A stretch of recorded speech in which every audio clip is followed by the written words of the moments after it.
Hel- Hello. Nandito na naman tayo sa isang episode ng Master Rape. Ipapakita ko kung paano ko mawawala sa cabinet na to. Simulan na natin. Papasok na ako. Bubuksan muna ng aking sexing alalay. Buksan mo na.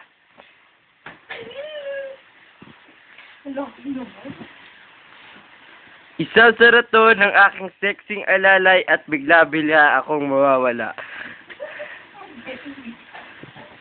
Pagbilang ng 3, sasayaw lang ang aking sexing alalay at bigla-bigla itong mawawala. Sinasayawan lamang ito ng sexy kong alalay para mawala. Pagbilang ng 3, bigla-bigla ito talagang mawawala ako. 1, 2, 3. Buksan mo. At ngayon, ibabalik ko si Master Rape. Isara mo yan. Yan na. Sinasayawan. At bigla-bigla akong babalik sa cabinet. 1, 2, 3. Tada! Ang mga sexy.